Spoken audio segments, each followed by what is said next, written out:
Hello viewers, இன்னைக்கு நம்ம பார்க்க போறது One Piece episode 1090 part 1.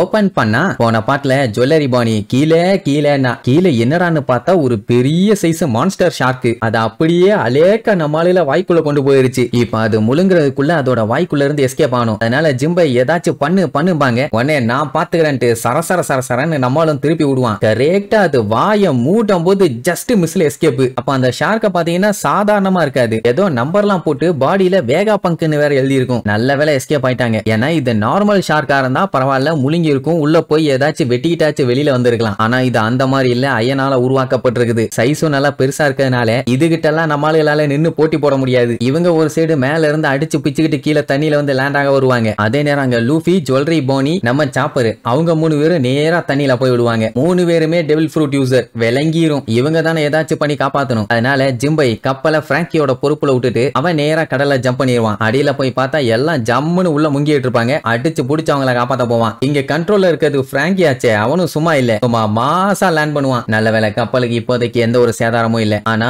அந்த ஷார்க் இவங்களை காலி பண்றதுக்காக ஆப்போசிட்ல தான் நின்னுட்டு இருக்குது. இப்ப பிராங்கி என்ன பண்ணுவான், இது கூட சண்டை போட்டுட்டு இருந்தா அவங்கள காப்பாத்த முடியாது. அதனால சட்டு புட்டு நாங்க போகணும்னு சொல்லி ஷிப்போட பாட்டம்ல புதுசா ரெடி பண்ணி வச்சிருக்க அந்த ராபிட் ஸ்க்ரூவை யூஸ் பண்ணுவான். அது வேற ஒண்ணும் இல்ல, ஒரு மோட்டார் தான். அதை யூஸ் பண்ணா கப்பலை கொஞ்சம் வேகமா ஓட்டிட்டு போலாம். எங்கேயாச்சும் அவசரம்னா பூஸ்டை யூஸ் பண்ணி தானே எஸ்கேப் ஆறாங்க. அதனால இந்த மாதிரி ஒண்ணு தேவைப்படுமே இந்த ஃபீச்சரை எக்ஸ்ட்ரா ஆட் பண்ணி வச்சிருப்பான். இப்ப இவங்களோட டார்கெட் லூஃபி மத்தவங்களை காப்பாத்தணும். ஆனா அதுக்கு அந்த ஷார்க் விடாது போல வெறி கொண்டு பின்னாடி வெட்டிட்டே வரும். அப்பதான் காட்டுறாங்க அந்த ஷார்க்கோட கண்ணு ஒரு கேமரா. அதை ஆபரேட் பண்றவங்க அது வழியா இவங்கள பார்த்துட்டு தப்பிச்சு போக கூடாதுன்னு சொல்லி ராக்கெட் லான்ச்சரை வச்சு அடிப்பாங்களா. அதனால வேலை நம்ம உசோப்பு பாத்துருவான். உடனே பிராங்கி கிட்ட இன்ஃபார்ம் பண்ணிடுவான், டொர்பிடோஸ் வருது, உடனே இங்க இருந்து எஸ்கேப் ஆகுன்னு. ஆனா வேலைக்கு ஆகல. பிராங்கி அடுத்த ஸ்டெப் எடுக்கிறதுக்குள்ளேயே அது கப்பலுக்கு கீழே வந்து வெடிச்சு நம்மளால கப்பலே அப்படியே தெரிச்சு போய் விழுந்தா பரவாயில்ல எஸ்கேப் ஆகலான்னு பார்த்தா கவுந்து உள்ளுக்குள்ள அப்படியே முங்கிரும். இங்க ஜிம்பைக்கு ஏதோ எக்ஸ்ப்ளோஷன் தெரியுது, என்ன ஏதுன்னு தெரியல. சரி ஃபர்ஸ்ட் இவங்கள காப்பாத்திட்டு அதுக்கப்புறம் என்ன ஏதுன்னு முடிவு பண்ணிக்கலான்னு அடிச்சு புடிச்சு போய் எப்படியோ காப்பாத்திட்டான். 3 பேர்த்தோட நிலைமையும் ரொம்ப மோசம். இன்னும் கொஞ்ச நேரம் விட்டாங்கன்னா போதும் உள்ளுக்குள்ள முங்கி செத்து போயிருவாங்க. எதரும் வேற சரியில்லை, ஏதாச்சும் பண்ணணும்னு சொல்லிட்டு தௌசண்ட் சன்னி கப்பலை அப்படியே சுத்தி முத்தி தேடி பார்ப்பான். பார்த்தா அங்க யாரையுமே காணோம். அந்த டைம் இவங்க 3 பேரும் எந்திரிச்சிருவாங்க. அப்பதான் கொஞ்சம் நிம்மதியா இருக்கும். இப்போ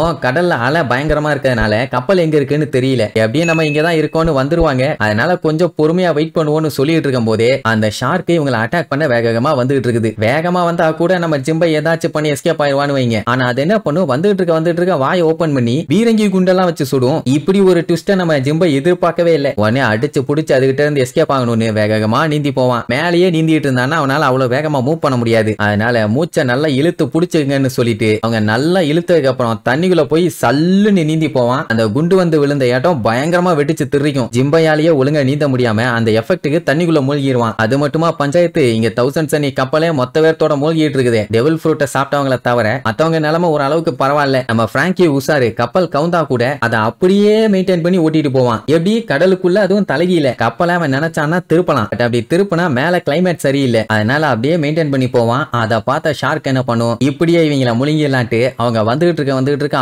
ஆணு வாயை பாழ்ந்து நின்றுட்டு இருக்கும். அப்படி கரெக்டா வாய்க்குள்ள போகும்போது திடீர்னு யாரோ வந்து கப்பலை அப்படியே தசை திருப்பி விட்டுருவாங்க. உடனே அந்த ஷார்க்குக்கே டவுட், யாரா அது குறுக்க வந்து குட்டையை குழப்பி விட்டுருக்குதுன்னு பார்த்தா அது ஏதோ ஒரு ரோபோட். அது மேல பாத்தீங்கன்னா வேகா ஃபோர்ஸ் 1ன்னு வேற எழுதி இருக்கும். அதை பார்த்த உடனே அந்த ஷார்க்குக்கு அப்படியே அள்ளு விடுது. ஒக்காமக்கா அடுத்த செகண்ட் ஓங்கி ஒரே அடி, அவ்வளவுதான், அப்படியே பேன்னு தண்ணிக்குள்ள முங்கிரும். எல்லாமே வேகான்னு போட்டிருக்காங்க. ஆனா எதுக்கு மாத்தி அடிச்சுக்கிறாங்கன்னு தெரியலையே. சரி இப்ப அதே நேரம் நம்ம பிராங்கி பாத்தீங்கன்னா எப்படியாச்சும் கப்பலை திருப்பி மேல கொண்டு போயிடலான்னு ட்ரை பண்றான். ஆனா அவனால முடியல. இப்ப அவன் சட்டு புட்டுன்னு ஏதாச்சும் பண்ணி கப்பலை திருப்பலைன்னா நிலைமை ரொம்ப மோசமாயிரும். அதனால என்ன பண்றதுன்னு தெரியாம பதறிட்டு இருப்பான். கப்பல் அப்படியே உள்ளுக்குள்ள முங்கும். இதுக்கப்புறம் அவங்களா தப்பிச்சாங்களா இல்ல ஹெல்ப் பண்ண ஆள் வந்தாங்களான்னு அடுத்தடுத்த எபிசோட்ல பார்க்கலாம். டாடா.